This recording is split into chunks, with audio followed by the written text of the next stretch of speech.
Bueno, el tema de hoy es la teología del cuerpo. Eh, Propuesta por el Papa Juan Pablo II. Creo que es importante que mencione de que este tema, más que todo, yo me apoyé en una consagrada que se llama Rebeca Barba, de una comunidad, eh, porque fue así como primero que conocí acerca de esto. Yo nunca había escuchado hablar de esta cuestión. Fue aquí el hermano José que él me insistió que participara de una jornada de 3 días y fue por medio de esta jornada y por medio de Rebeca Barba que yo empecé a escuchar un poco más de la teología del cuerpo. Y también me basé un poco, bueno, Rebeca Barba se basa mucho en un estadounidense que se llama Christopher West, que él como que la propone o la explica de manera más sencilla, porque lo que es Christopher y Rebeca como que hablan de un poco más claro como para que nosotros la entendamos mejor, ¿verdad? Y también me apoyé un poco en lo que fue el padre Pablo Ricardo. Entonces creo que es importante mencionar eso, ¿verdad? Para no darme créditos de nada. Bueno, ¿qué es la teología del cuerpo y de dónde nace? La teología del cuerpo son 129 catequesis que son desarrolladas por Juan Pablo II. Él las empieza a redactar cuando él era Karol Wojtyla, como en los años de 1965 a 1968. Cuando él está a punto de publicar el libro, lo llaman para el cónclave y ahí él resulta electo papa. Entonces ya cuando él es papa, ¿verdad? Él en las catequesis de los miércoles que los papas hacen, ahí él empieza a exponer acerca de estas catequesis. Entonces él las desarrolla alrededor de los años 1979 a 1984. Tarda alrededor de 5 años en exponer acerca de estas catequesis. Y ¿por qué nace más que todo esto? Esto nace porque de una preocupación que él tiene, porque en este momento estaba como tomando mucha fuerza el comunismo en Polonia y él daba clases en una universidad y estaba en los años de 1965 desarrollándose toda esta de la revolución sexual. Entonces nace de una preocupación, ¿verdad?, de él, de explicarle a la civilización acerca, que ya no entiende nada acerca del amor y lo que significa, el significado de la persona humana. Para ese tiempo él, estaba el Papa Pablo VI y el Papa Pablo VI había desarrollado una encíclica que se llama Humane Vitae, que es acerca de la vida humana y que expone dos conceptos acerca de la espiritualidad conyugal y la estructura íntima del acto conyugal de los esposos. Pero esta encíclica no fue muy bien comprendida por la humanidad en ese momento. Entonces el Papa Pablo VI invita a otros teólogos y a otros filósofos a profundizar un poco más acerca de esta encíclica, y es ahí donde el Papa Juan Pablo II se toma ese reto muy personal y empieza a desarrollar todo lo que es acerca de la teología del cuerpo. Es así como, digamos, él desarrolla lo que es todo el tríptico antropológico, que va a responder a dos preguntas. La primera es ¿quién soy? Y cómo ser feliz, ¿verdad? La teología del cuerpo también es importante porque, bueno, esta ayuda nos va a ayudar de manera que va a ordenar más lo que es la sexualidad humana, y nos va también a ayudar a lo que es sanar nuestras heridas afectivas.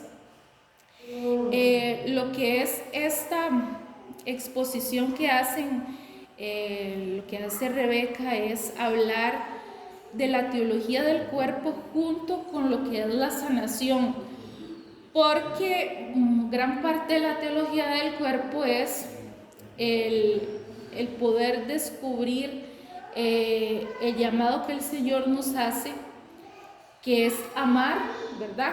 Que podamos amar, pero lamentablemente tenemos una naturaleza que está herida. Entonces es por eso que ellos como que lo unen mucho, lo que es la teología del cuerpo y la sanación interior, porque es importante que nosotros también entendamos que tenemos cosas que sanar, ¿verdad? Porque si no sanamos estas cosas, nosotros no vamos a poder experimentar lo que es el plan original de Dios, que es el amor. Entonces dice Juan Pablo II en una de las partes: no podemos comprender a la persona humana en el presente, hay que comprender en su integridad, y esto nos traslada hacia las raíces del ser humano, donde comenzó todo, el presente, donde estamos ahorita, con nuestra historia de vida, con nuestras batallas y nuestro destino hacia dónde vamos. Entonces, el primer principio es el hombre originario. ¿Cómo fue este principio? La primera pregunta que nos vamos a hacer es: ¿de dónde venimos? Esa es la primera pregunta que nos vamos a realizar. Y la respuesta es que venimos del amor, ¿verdad? Dios nos amó primero. Y una cosa importante que Juan Pablo II nos dice es que cuando nosotros nos vamos a referir a nuestros primeros padres, lo que es Adán y Eva, que nosotros debemos de pensar, no como siempre pensamos, en el pecado original, sino que tenemos que pensar que ellos nos representan desde antes de este pecado original, ¿verdad? Entonces, Juan Pablo II dice: es importante regresar al plan original de Dios. Nuestro origen es el amor de Dios, que creó todo el universo y luego creó la creación. Pero la creación, que somos nosotros, es la más hermosa, la más sublime, ¿verdad? En la que Él se detuvo a crear, ¿verdad? Y no solamente nos creó como criaturas, sino que Él nos creó a su imagen y semejanza. Entonces, nos dice que el origen del pecado original no tiene tanto peso como va a tener el peso del amor en el que fuimos nosotros creados. O sea, que nosotros le damos más peso al pecado original que al amor con el que Dios nos creó. El Papa Benedicto XVI decía también que esto no es un yin-yang en donde la mitad de las personas son malas, la otra mitad son buenas, como lo propone el mundo, y que estamos en un constante combate de las fuerzas del bien y del mal. Entonces, a través de la teología del cuerpo, Él nos va a revelar si el amor es nuestro origen, por lo tanto, el amor también es nuestra herencia. Y entonces, cada uno de nosotros, los seres humanos, vamos a tener más de bondad de lo que cada uno de nosotros imaginamos. Por lo tanto, la bondad, el amor, resulta ser mucho más fuerte que la concupiscencia, que es el pecado original, ¿verdad? Que eso es a lo que nosotros le damos más peso. También nos dice Juan Pablo II: aún después del pecado, nosotros todavía experimentamos un cierto eco de la misma inocencia originaria del hombre, como un negativo de la imagen, cuyo positivo habría sido precisamente la inocencia originaria. Las experiencias originarias están en la raíz de toda experiencia humana. Ciertamente están entretejidas en lo ordinario y por eso no caemos en la cuenta de su carácter extraordinario. Ahorita nosotros podemos pensar, pero ¿por qué Juan Pablo II nos devuelve a una historia del Antiguo Testamento? O sea, nosotros que tenemos que ver con Adán y Eva, ellos son una pareja que vivió hace mucho tiempo, pero él nos dice que si nosotros experimentamos cada día, hasta la persona más santa experimenta caer hasta 7 veces, entonces de igual manera nosotros tendríamos que experimentar todo lo bueno que vivían ellos antes de caer en el pecado original, ¿verdad? Entonces, si ellos experimentaban antiguamente que había más comunión, que había más deseo de llevarse con el otro como si fuera un hermano, que había más interioridad, más deseos de estar a solas con Dios, ahora nosotros también deberíamos de experimentar esto, ¿verdad? Y lo vivimos día a día. Entonces, vamos a hacer una pequeña dinámica, vamos a cerrar los ojos, los que ya se están durmiendo, vamos a cerrar los ojos y vamos a pensar lo siguiente, nos vamos a preguntar, vamos a decir, Señor, ¿qué fue lo que soñaste cuando me soñaste? Vamos a tratar de responder esta pregunta. Señor, ¿qué soñaste cuando me soñaste? Y también nos vamos a preguntar, ¿cuál ha sido ese desvío que yo he tenido en el camino? Y aquí es importante de pensar, de saber de que no solamente la humanidad se ha desviado de este sueño original de Dios. Tenemos que regresar al propio principio, que es el corazón de Dios. Vamos a regresar al propio principio, que es el corazón de Dios. Ya se contestaron, sí. ¿Qué fue lo que...?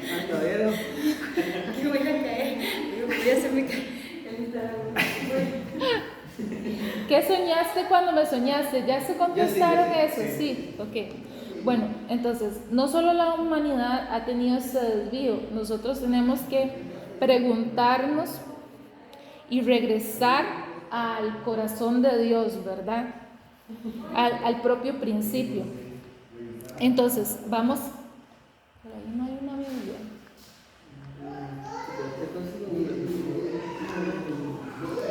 Ve a ver si hay una por ahí cerca.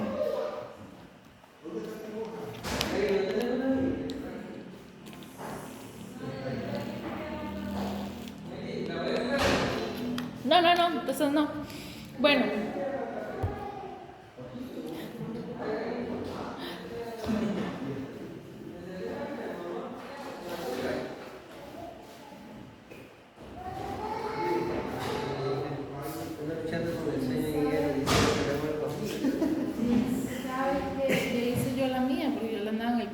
¿Y eso qué están allá? Sí. Bueno, en el primer relato de la creación, cuando el Señor va creando todo, va creando el cielo, va dividiendo la bóveda del agua, la bóveda de la tierra, todo, ¿verdad? De las criaturas, los animales, Él dice, hágase o haya, ¿verdad? Pero cuando Él creó el ser humano, hay una cosa bien interesante, porque Él dice, hagamos al ser humano a nuestra imagen y semejanza. Eso en Génesis 1:26. Él dice, hagamos al ser humano. Entonces, ¿qué pasa con esto? Que aquí se ve como si Él convocara a toda la Santísima Trinidad para crear al hombre, ¿verdad? También uno será como que ponerse de acuerdo, digamos, y decir, hagámoslo, no sé. Bueno, vamos a ver lo que dice Juan Pablo II, dice. El Creador parece detenerse antes de llamarlo a la existencia, como si volviese a entrar en sí mismo para tomar una decisión. Hagamos al hombre a nuestra imagen y semejanza, dice el Señor en la Biblia. Y si ustedes se van a revisar esa cita bíblica, es cierto. Él dice, hágase o haya cuando crea cualquier otra cosa, pero cuando Él hace al ser humano, Él dice, hagamos. Él llama de manera plural, ¿verdad? Entonces aquí se hace referencia a si Él convocara a la Santísima Trinidad para crear al hombre. Entonces, parece que Dios se detiene antes de llamarnos a nuestra existencia, antes de llamarme a mí, antes de llamar a Angels, antes de llamar a José Luis. Y Él iba a pensar cómo cada uno de nosotros iba a ser un ser único e irrepetible, ¿verdad? Con su paquete de cualidades y su paquete de imperfecciones, ¿verdad? Y como el Señor dice, quiero que seas algo de mí, que puedas expresar algo de mí en la tierra, con una misión, con un propósito, ¿verdad? Entonces, ahí, digamos, nosotros tenemos que entender que cada uno de nosotros tenemos un don que tenemos que dar para la humanidad, que es importante esta parte, ¿verdad? Porque el enemigo puede intentar robarnos esta parte de hacernos creer de que efectivamente nosotros somos un don de Dios. Y bueno, también es importante que nosotros tengamos claros de que Dios es Padre. Dios no es solamente creador, Él es Padre, y Él lo podemos ver cuando Jesús muchas veces habla de que hay un Padre que está enamoradísimo de cada uno de nosotros. Lo vemos en Mateo 6, del 25 al 34, que yo creo que sí era mejor tener la Biblia, pero bueno. Sí, me hace el favor, pero yo voy a ir adelantando nada más. Y es como si nosotros, como si Jesús supiera en ese momento que obviamente Jesús es Dios. Él sabía en ese momento de que cada uno de nosotros íbamos a tener esa necesidad de Padre. Ahora, algo muy importante que nosotros tenemos que entender es que nosotros no somos merecedores de todo este amor que Dios nos tiene. Pero resulta de que el amor de Dios no tiene nada que ver con los merecimientos de cada uno de nosotros. Nosotros somos amados desde el principio por el Señor, y el que yo haga más por el Señor no significa que Dios me va a amar. Dios nos ama a todos por igual. Si yo decido en este momento no hacer nada, no significa que Dios me va a dejar de amar. Él me va a seguir amando. Y yo pensaba en esa parte, en esa cita bíblica de Mateo 5:45, en la que dice, para que sean hijos de su Padre Celestial, que hace salir el sol sobre buenos y malos y sobre justos e injustos, ¿verdad? Entonces, yo también pensaba, ¿cuántas veces hay una persona que está inmergida en un pecado y usted ve que el Señor le da una oportunidad, le da otra oportunidad, y uno dice, fue puchica, pero esta persona, ¿cómo no puede ver todas las oportunidades que el Señor le ha dado? Y eso es porque efectivamente el amor de Dios no es como el amor del ser humano, que el amor de Dios es infinito, ¿verdad? No conoce de barreras, no conoce de límites. Entonces, lo vemos también en la parábola de las 100 ovejas y una que se pierde. El Señor deja las 99 ovejas y va en búsqueda de la que se perdió, ahí también nosotros podemos ver reflejado la misericordia tan grande que tiene el Señor para con nosotros, los seres humanos.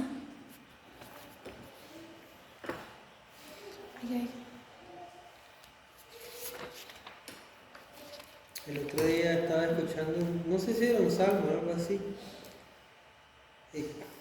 que decía eso, oh Dios, que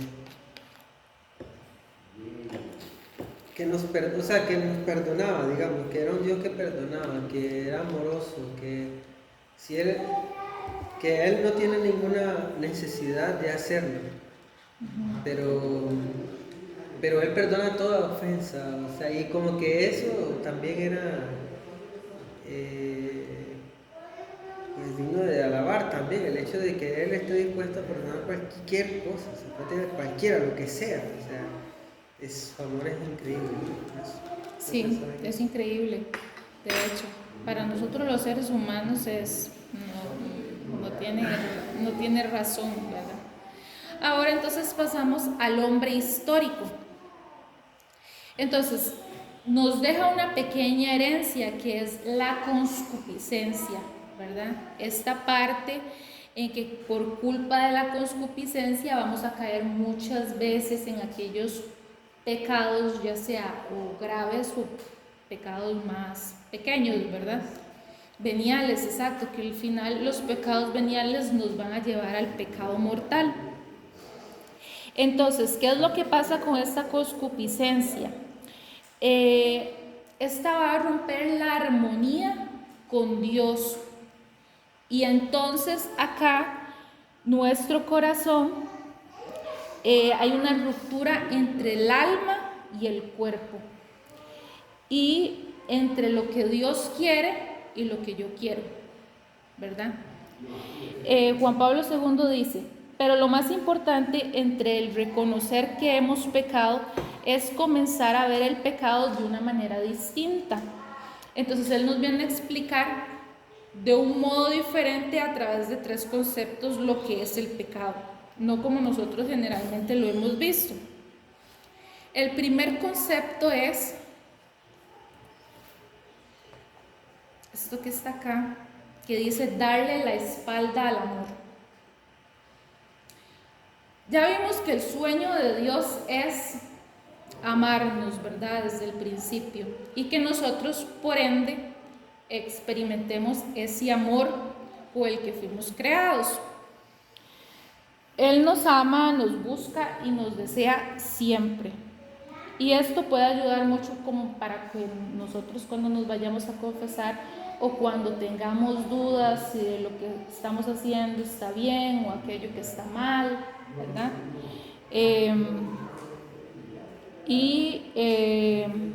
Podemos preguntarnos, ¿se merece Dios que yo le dé la espalda con ese pecado?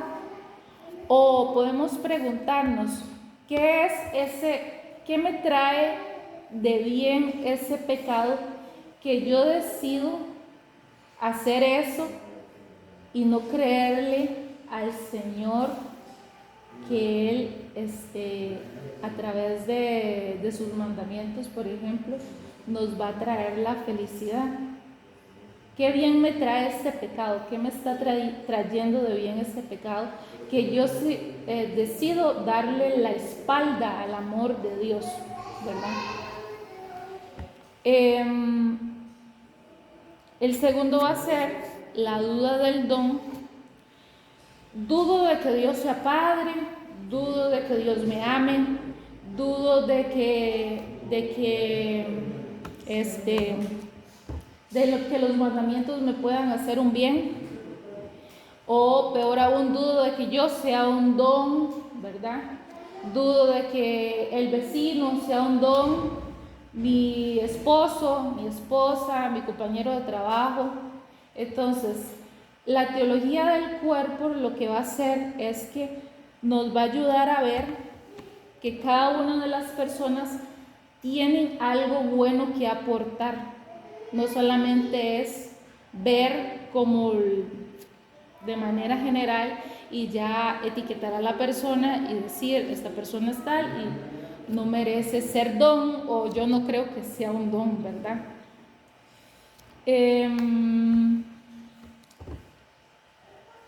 Claro está que sí hay personas que han ocultado, o muchas veces nosotros inclusive hemos ocultado nuestros dones, y que hay otras personas que los ponen al servicio y que se nota más, ¿verdad? Que tienen ese don, pero eso no significa que entonces sea que los que lo ocultaron no lo tengan, ¿verdad? Solamente que no lo han puesto al servicio. Luego tenemos lo que es la crisis de paternidad, que la crisis de paternidad es cuando se nos olvida de que Dios es papá, ¿verdad? Dios es padre y Él quiere que seamos felices, que experimentemos pequeños lazos de felicidad, lapsos de felicidad aquí en la tierra, para ya nosotros llegar a experimentar lo que es la felicidad eterna, ¿verdad? Entonces, en el Génesis, cuando Adán y Eva pecaron, Él hace dos preguntas a Adán y Eva. La primera es, ¿dónde estás? Le pregunta a Adán, ¿verdad? Y a Eva le pregunta, ¿por qué lo has hecho? Él le pregunta. Entonces, como Dios es dulzura y Dios es amor, ¿verdad? Y Él es Padre, cuando Dios ve nuestro pecado, Él lo que está viendo es el sufrimiento de cada uno de nosotros. Eso es lo que Él ve, el sufrimiento. Porque Él no vino a condenarnos, Él vino a salvarnos, ¿verdad? Y es como ese papá del hijo pródigo, de que por decirlo así se entristece porque va y derrocha toda la herencia, ¿verdad? Y le pregunta, ¿dónde estás? ¿Verdad? Y cuando regresa a su casa, lo recibe y lo recibe de la mejor manera, ¿verdad? Que inclusive el hermano que siempre había estado ahí a la par del papá se pone celoso, ¿verdad? Eso nos puede pasar a nosotros también. Ok. Juan Pablo II cita, no basta pararse en la superficie de las acciones humanas, es necesario penetrar precisamente en el interior. Lo más importante, según Juan Pablo II, no es en qué pequé o en qué no pequé. O sea, pequé aquí, pequé allá, ok, esto es lo que voy a ir a confesar, sino que es importante que uno profundice. Ok, ¿por qué? Que nos dejemos preguntar por el Señor, ¿por qué lo has hecho? ¿Verdad? Entonces, una parte que hablan ellos es la parte de, detrás de cada pecado hay una herida. Vamos a definir el concepto de herida. La herida es algo que me hacen por falta de amor o algo que nosotros hacemos por falta de amor o por darme lo contrario a lo que es el amor. La sufro a los pecados de otros. No, es algo que yo no elijo, ¿verdad? Entonces la herida nos la pueden ocasionar por el pecado de otro. Y como detrás de cada pecado hay una herida, nosotros vamos a ver más o menos, ¿verdad? ¿Cuál es la herida que nosotros podemos tener? Está la herida del abandono, cuando uno tiene pensamientos como de que estoy solo, nadie me quiere, nadie me entiende. Me va a dejar, no se va a quedar. Sí, también. La herida de vergüenza, si nosotros tenemos pensamientos de que soy malo, soy sucio, soy pervertido, eso es la herida de vergüenza. La herida de miedo, cuando uno dice no confío, me da miedo confiar, me da miedo confrontar porque puedo morir, porque se va a enojar, ¿verdad? Esa es la herida de miedo. La herida de impotencia, me siento atrapado, atorado y no sé qué hacer. La herida de rechazo, cuando digo no me siento amado, no me siento querido, siento que no valgo, esa es la herida de rechazo. La herida de desesperanza, cuando en mi interior siento que todo va a seguir igual, que nada va a cambiar, que no vale la pena, ¿verdad? Y la herida de la confusión cuando digo no entiendo nada de lo que está pasando. Entonces, ahí puede que uno tenga 2 de esas heridas, 3 de esas heridas o que tenga todas las heridas, ¿verdad? Puede ser. Hay gente que le ha marcado un check a todas. Entonces,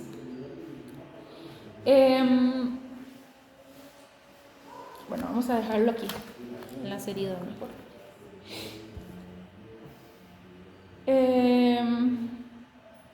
Esas son las que pone el Papa o hay otras. Esas son las principales que ellos sacaron. O sea, sí hay más, ¿verdad? Ah, sí, claro. Sí. Son como las principales. Ajá, sí. Sí, porque igual veo cosas. En esta parte de las heridas quería comentarles algo que me pasó a mí cuando José me invitó a llevar esto. A mí me pasó algo que me pareció bastante curioso porque bueno, al principio yo no lo quería llevar porque yo pensaba que era como conectarse en Zoom y participar y todo eso. Y yo qué pereza, ¿verdad? No quiero meterme en un curso ahí y estar socializando, decía yo. Pero resulta No que hay cuando... una herida de insociabilidad.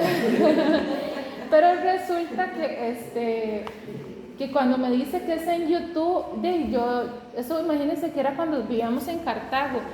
Y yo dije, bueno, lo voy a poner porque es en YouTube y ahí voy haciendo las cosas. Pero en un momento de la jornada fue como que el Señor me habló y me dijo que yo tenía una herida transgeneracional. Y yo me quedé así como, o sea, ¿pero qué es eso? O sea, yo en mi vida había escuchado esa palabra, o sea, ni siquiera sabía lo que era, tenía que meterme a ver qué era, ¿verdad? Porque no entendía, pero yo lo asociaba transgeneracional y como que había algo que yo tenía que sanar con mi abuela. Entonces, imagínense que esto hasta trasciende generaciones, ¿verdad? Y fue algo bastante interesante que me pasó. No, el abandono, por ejemplo, es súper transgeneracional. O sea, Esa palabra transgénero. Ok, entonces, en la teología del cuerpo, tenemos lo que es el hombre, seguimos con el hombre histórico, que es este de aquí. Él nos va a ayudar a descubrir, como ya lo habíamos dicho, el hombre histórico. Como ya lo habíamos dicho, la teología del cuerpo me va a ayudar a descubrir cuál es ese bien que yo ando buscando a través de mis pecados. Y esto, aquí él dice como que uno puede caer en un círculo vicioso, ¿verdad? En el que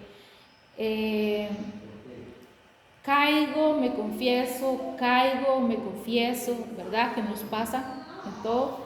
Y Dios no desea que nosotros estemos en este círculo vicioso. Él quiere que nosotros profundicemos y que salgamos de este círculo, ¿verdad?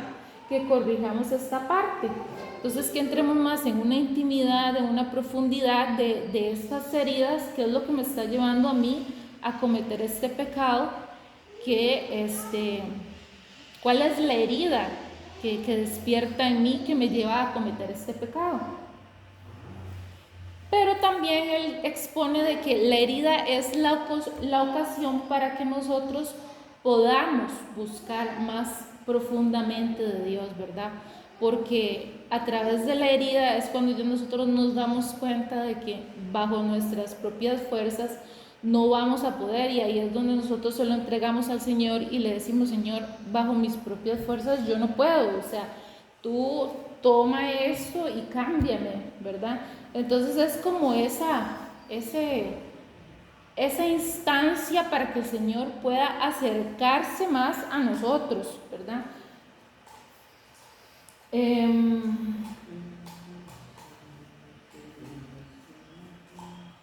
Ahora, todos los seres humanos tenemos heridas, porque todos los seres humanos somos pecadores. Algunos pueden ser conscientes de ellas más que otros, ¿verdad? Y algo importante que ellos dicen es que no hay heridas más grandes que otras. Al final todas son heridas, ¿verdad? Que nos llevan a pecar y nos llevan a darle la espalda al amor. Entonces, por eso es que es importante que nosotros las identifiquemos, porque también si una herida no es sanada, ¿qué pasa? Se transmite. Se transmite y generalmente nosotros las transmitimos a las personas más cercanas y a las personas que más queremos. Sí, o sea, no es necesariamente en ADN, sino que simplemente en la manera, por ejemplo, en que uno educa, en la manera en que redacciones del trabajo, en la calle, de una herida que no está sanada, La vas a transmitir. estoy mostrándole, por ejemplo, a alguien a robar, o a ser corrupto, y así se va trasladando a otras muchas personas.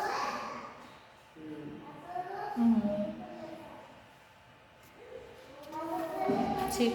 ¿No ibas a decir algo? No, iba a preguntar, esto del hombre originario y el histórico, ¿verdad? No sé si, porque no sé si no me percaté o qué, pero uno hace referencia al momento de la creación y el otro es como que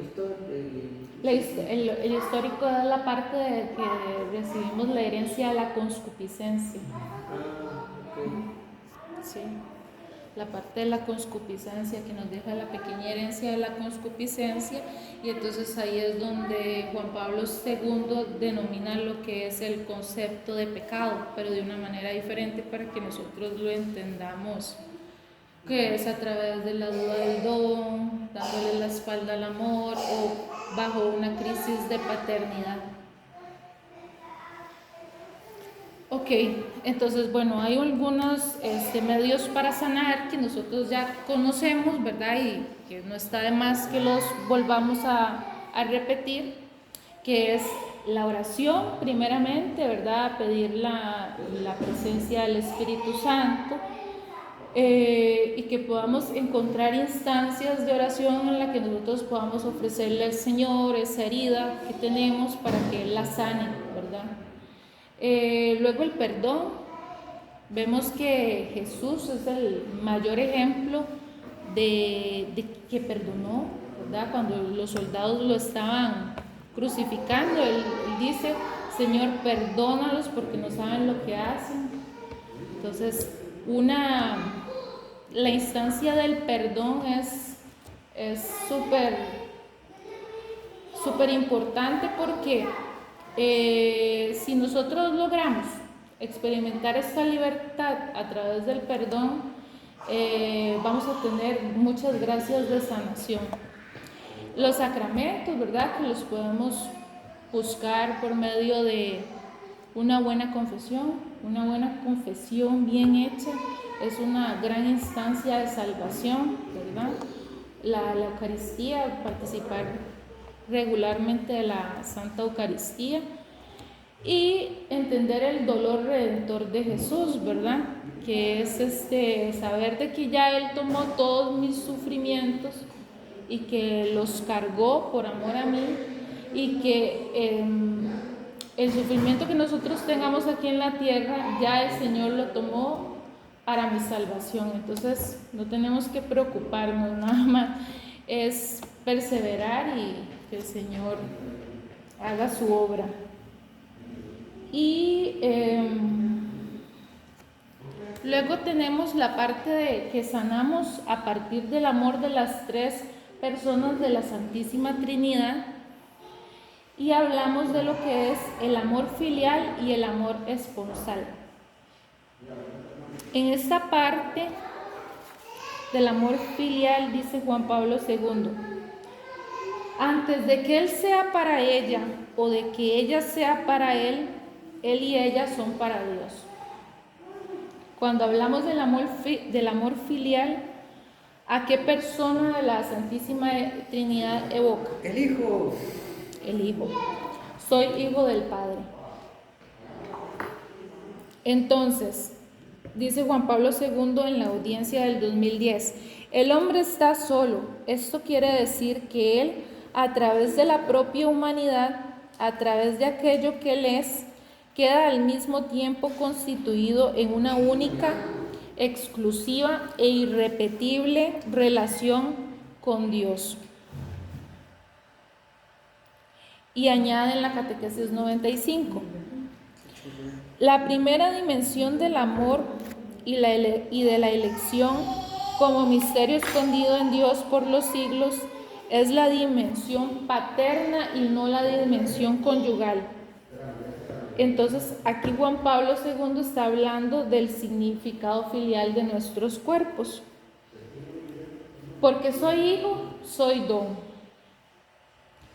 Tengo el don de Dios, el don de la vida que Dios nos ha regalado. Gracias a que Cristo se encarna, ahí nosotros vamos a ser también hijos con M mayúscula. Vamos a ser nosotros hijos con el Hijo en mayúscula, que es Cristo, ¿verdad? Y dice que somos verdaderos hijos en el momento que somos incorporados a la iglesia por medio del bautismo. Entonces, esto es como decir la primera vez que en el bautismo Dios pronuncia nuestro nombre. Y uno podría pensar, pero es que el verdadero hijo es Cristo, ¿verdad? Pero nosotros somos hijos adoptivos. Y resulta que en el tiempo de Jesús, los hijos adoptivos eran los que más tenían derecho a la herencia. El hijo biológico usted podía desterrarlo, pero el hijo adoptivo no, porque usted lo había elegido, ¿verdad?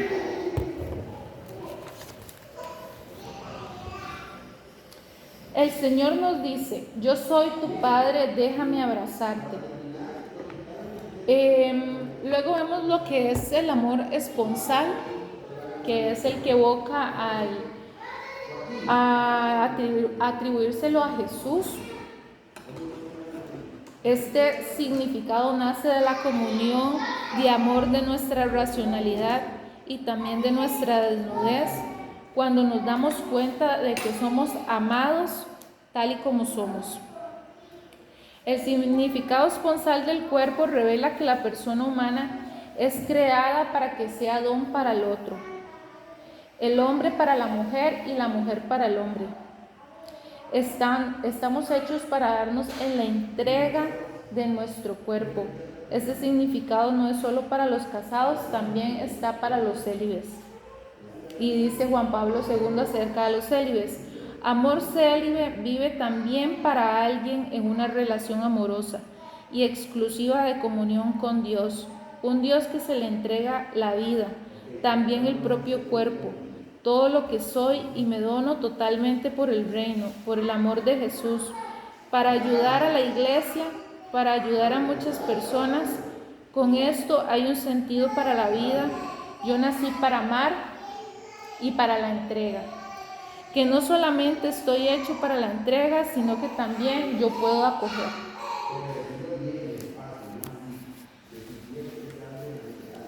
Ahora está lo que es el hombre escatológico y la esperanza del cielo, ¿verdad?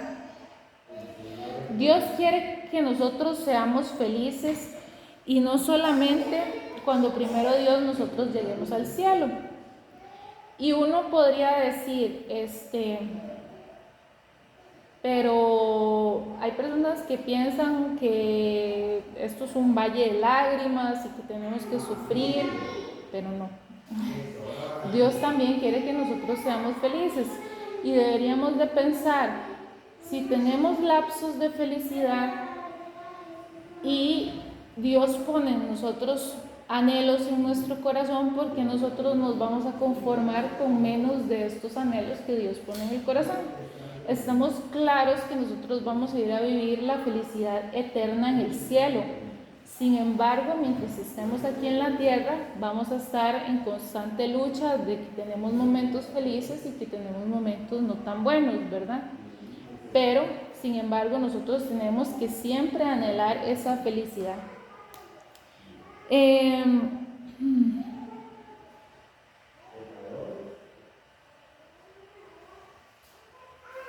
Juan 14, 1, 6 nos dice el Señor: en aquel tiempo Jesús dijo a sus discípulos: no pierdan la paz. Si creen en Dios, crean también en mí. En la casa de mi Padre hay muchas moradas. Si no fuera así, yo sé que yo se lo habría dicho a ustedes, porque voy a prepararles un lugar. Cuando me vaya y les prepare un lugar, volveré y los llevaré conmigo, para que donde yo esté, estén también ustedes, y ya saben el camino para llegar al lugar a donde voy. Entonces, la esperanza del cielo se resume en una sola palabra, con esta cita bíblica que el Señor nos da. ¿Cuál sería la esperanza? ¿Qué es lo que nosotros tenemos que hacer para poder...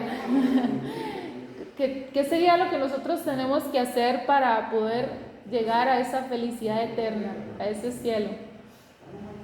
Según esta cita bíblica. Y ya sabemos el camino. Parecernos a Dios. Sí, pero ¿qué fue lo que más hizo Jesús? Él dice: cuando me vaya y les prepare un lugar, volveré y los llevaré conmigo para donde yo esté, para que ustedes también estén, y ya saben el camino para llegar a donde yo voy. ¿El qué fue lo que enseñó? A amar. Sí, entonces siempre me suena que él dice: pues yo soy el camino, la verdad de la vida. Para mí la respuesta es él, es seguirlo, pues. Y seguirlo implica todo lo que él mandó, todo lo que él nos enseñó, ¿no? Sí, a nosotros nos van a preguntar cuando estemos en el cielo: ¿cuánto amaste? No nos van a preguntar: ¿qué pecados cometiste? No, ¿verdad? Lo que nos va a preguntar el Señor: ¿cuánto amaste? ¿Amaste? De hecho, Es lo que nos va a preguntar. y el Señor es como una suegra de pesadilla, ¿no? Que ya se decía en la mesa, él nada se le escapa. Y un día que no amaste, que dejaste algo, dejaste de ayudar a alguien porque te caía mal, porque te dio pereza, ese te lo va a hacer, ¿verdad? O sea, yo lo digo por ese testimonio de esa señora que le cayó un rayo, que tuvo un encuentro con el Señor. Y imagínense que a ella el Señor le reclamó porque la señora vio en televisión que había una familia que, no sé, como que había, no me acuerdo, como que había perdido la casa, o si eran migrantes. Había muerto el papá y habían tenido que huir porque era una zona conflictiva. Y no sé si se le dio una cosa.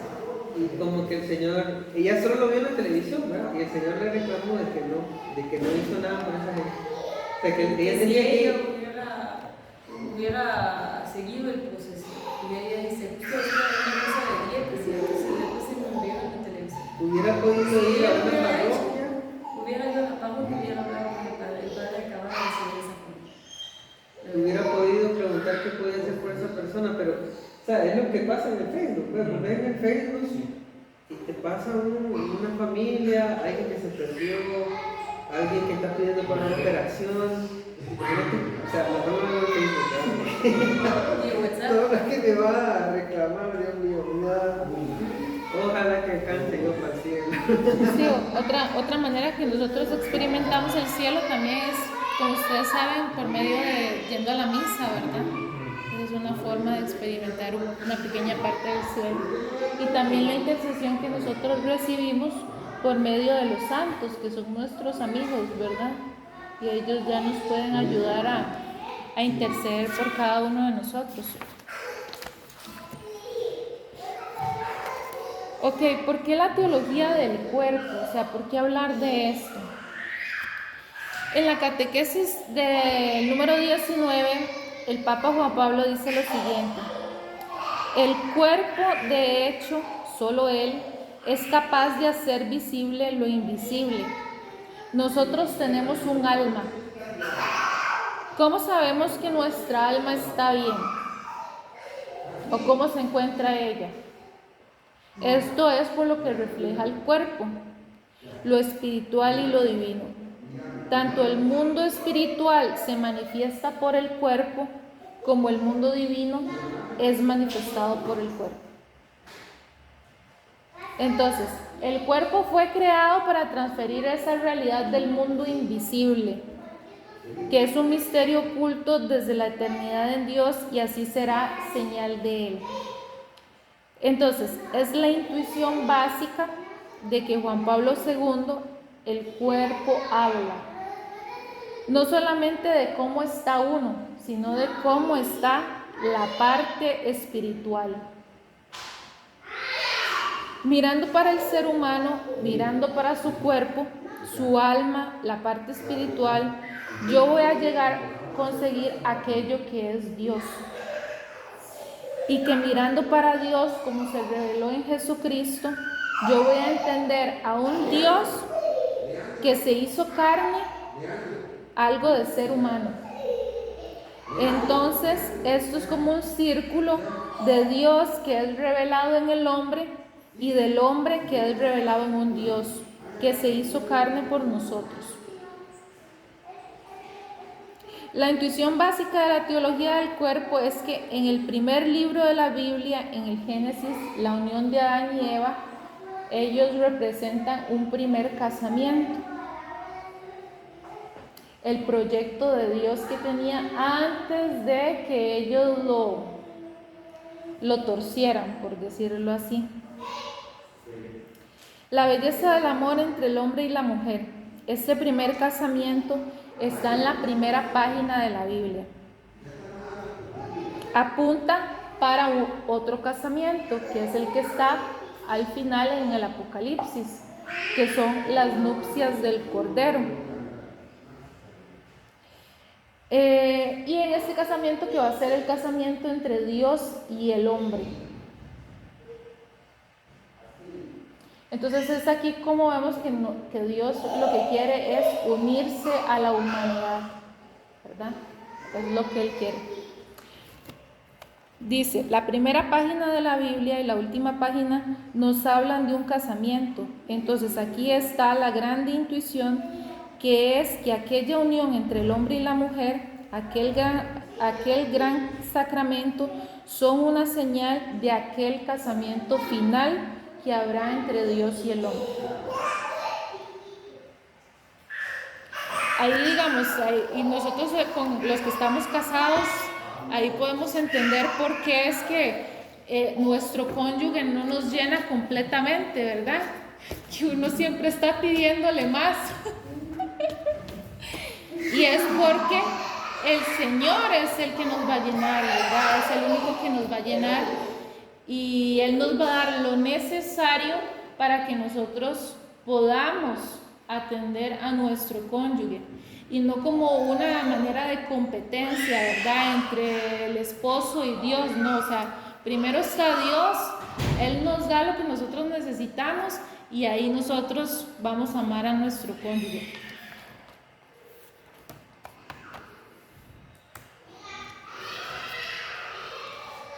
Aquí Juan Pablo II habla de la vocación al amor y dice que hay dos grandes vocaciones, que son la del matrimonio y la de la virginidad cristiana. La misión de cómo vivir mi vocación siendo soltero, siendo consagrado, siendo sacerdote, siendo casado, o incluso para las personas que tienen atracción hacia el mismo sexo, ¿verdad? Todos tenemos una vocación al amor, todos, absolutamente todos. Y si Dios hoy nos llama al cielo, por ejemplo, ¿nosotros qué le vamos a responder?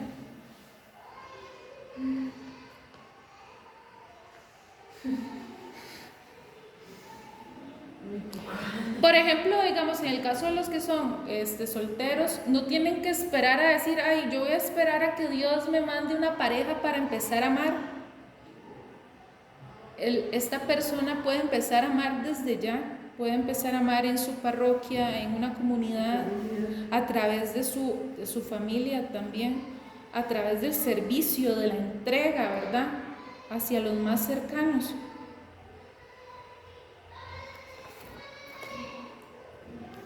Conclusiones. Ahí, digamos, ahí se podría hablar más de la parte célibe y la parte del matrimonio, pero eso sería para otra ocasión, hablar del matrimonio, porque también habla de la parte de la entrega de los esposos, de cómo la parte de los hijos, de esa decisión de la procreación y bueno. Es que es muy amplio, imagínense, o sea, son 129 catequesis, entonces es muy, muy amplio, abarca mucho. Sí, abarca mucho. Bueno, entonces, conclusiones.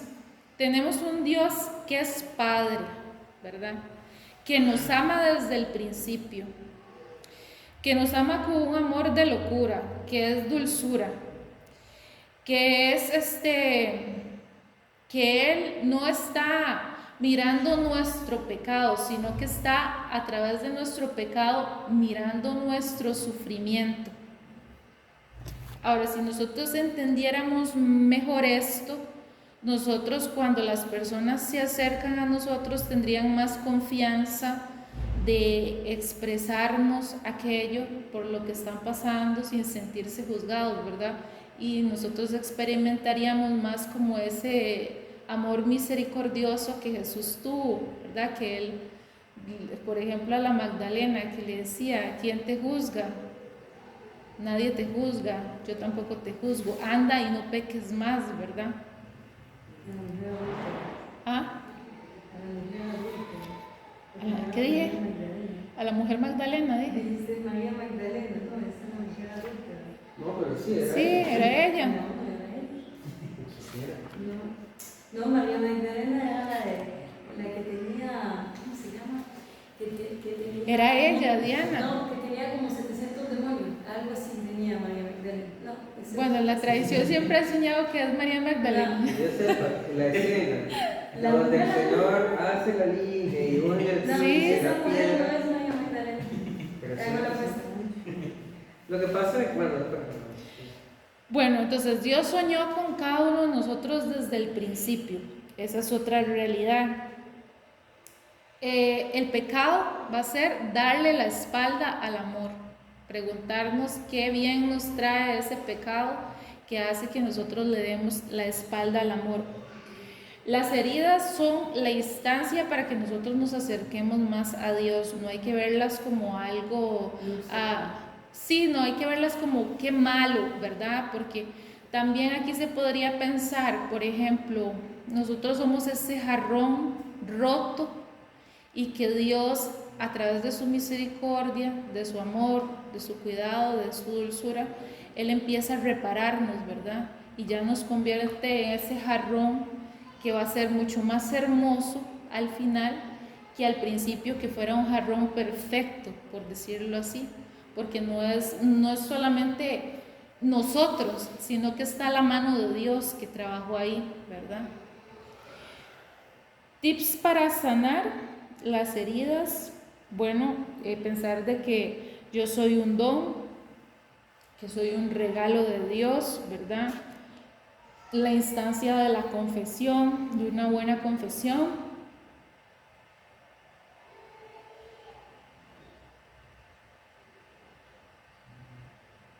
Y eso. No sé si Está tienen una pregunta. Eso que decía, bueno, del tema de cuando uno redondea en un pecado, en algún momento